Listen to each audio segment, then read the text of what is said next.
Hey everybody, and welcome into Rwarr's Realm Royale warrior setup. Today I'm going to go over how I set up my warrior to climb to the rank of Grandmaster and stay there. This is the same build I used before the nerf to swords, and it still works fine. You just have to work for it a little more now and plan your attack a little better. With the nerf to movement speed, having some cover and timing your charge is far more important than it was before. I will go over a few strategies and share some of my favorite tactics in my next video. But for now, we'll focus on getting properly set up for maximum success. First, it is very important to know how you want to achieve victory before going into your setup because it can greatly influence which talents you're going to pick. This build is for my charge sword build. It can be very strong and fun all game if you keep positioning in mind. I will explain more on this in the next video on game strategies and battle tactics. Let's take a look at our loadout. We're going to go over the 4 generic talents first, followed by the 3 main skills, and then the supporting talents. We'll start over here in the healing tree where we're going to pick up Vigor.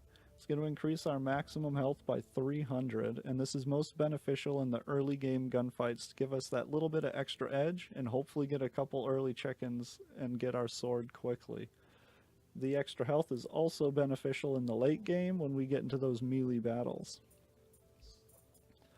Next up is the Shards tree, where we're going to pick yet another early game edge talent, Bok Box. This is going to give us 25 shards for eliminating a chicken. With our extra health from Vigor, hopefully we're going to land on the winning side of some of those early game battles and pop a couple chickens to get enough shards, and we can score our sword wicked quick. Going to get that really nice early game advantage out of that. Third up is the Chicken tree, where another early game advantage talent's going to come in with Healthy Hatchling. I know a lot of people like to choose incubation and revive a little faster, but personally I feel Healthy Hatchling is the way to go because it's going to allow us to return to full health after we revive. This doesn't sound too exciting in itself, however, when you find yourself perhaps on the losing end of one of those early game gun battles, hopefully you got a few nice hits in on your opponent and you're a pro at chicken dancing. You can come back with full health and all of a sudden find yourself at an advantage. Take him out and don't let him out chicken dance you. Last up, in the speed tree, we are going with Leg Day. This is just beneficial all the time because it's pretty plain, simple, and awesome. Move 10% faster. This build is going to be reliant on the sword, so anything to deal with guns, the ADS is unfortunately totally useless for us. And Master Riding, 10% mounted speed is real nice, but it doesn't outweigh the benefit of moving faster while being able to swing and attack.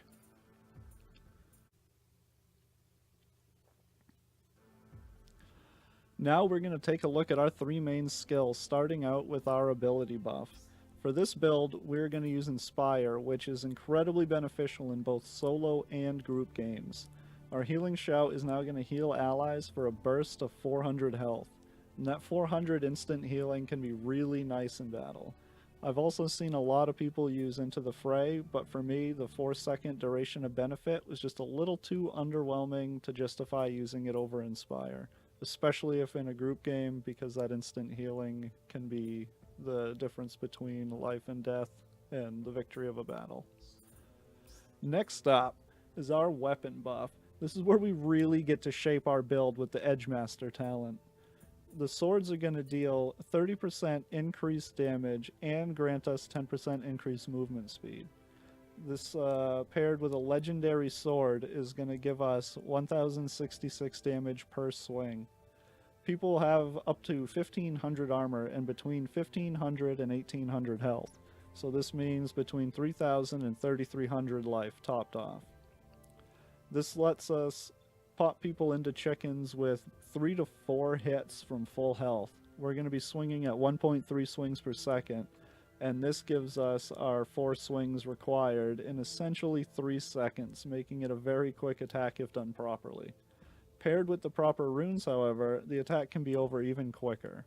I'm going to go over runes right after covering the rest of these talents.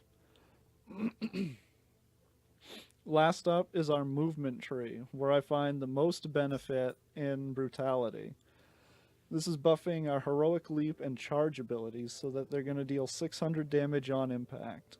This is beneficial immediately after dropping out of the ship because we spawn in with the heroic leap talent. However, I greatly prefer charge because it's going to deal 600 damage to anyone who you hit at any point in your charge.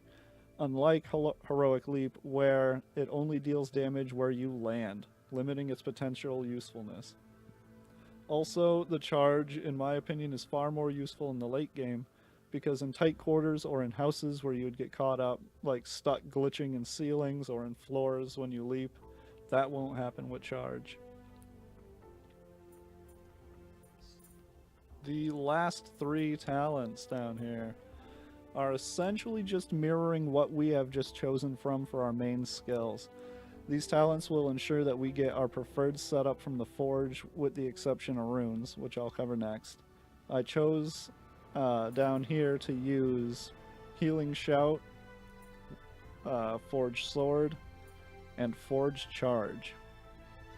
These are going to make it so after my first visit to the forge, I could theoretically be full build and ready to go for the rest of the game. This will allow me to focus on my future visits to the forge, where I will possibly be re-rolling my weapon. If it came out epic the first time, I'd really like to get a legendary sword. And also, it will ensure that every visit I can get another rune and more armor potions. Those two are must-haves. Every visit to the forge, a rune, and armor potions. Up next, we will cover the runes.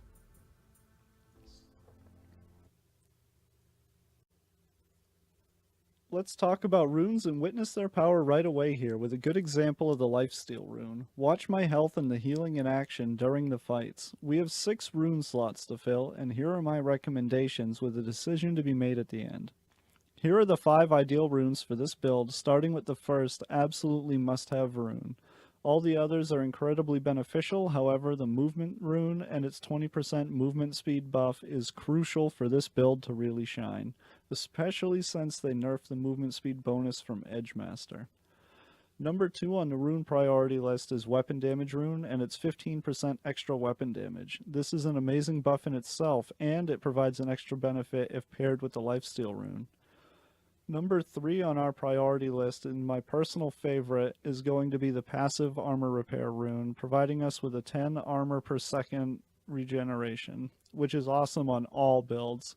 But for this one in particular, where we are often stuck waiting for that prime opportunity to strike from close quarters, all that time spent sitting around is doing us good by ensuring that we always have armor for the battles ahead. Fourth up is the movement cooldown rune, reducing the cooldowns on movement abilities by 35%. This build benefits greatly from the speed and mobility, allowing us to close gaps quickly and reach melee range, or once in melee range, not fall out of it.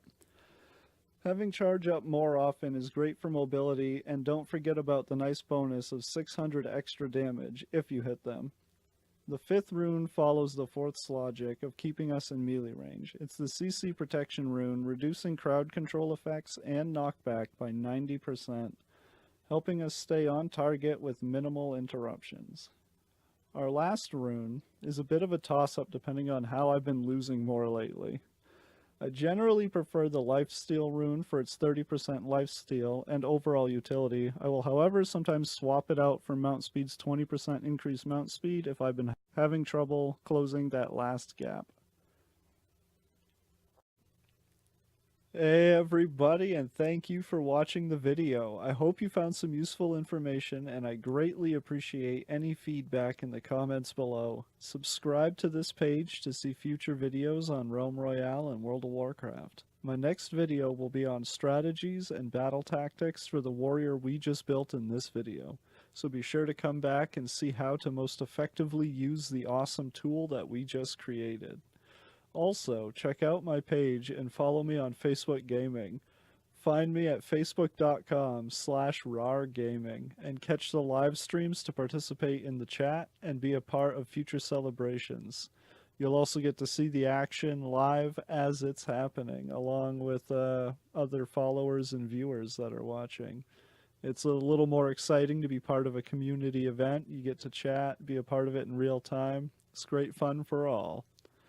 Once again, thank you for watching, and I hope to see you on Rwarr Gaming's Facebook page and back here for the next video.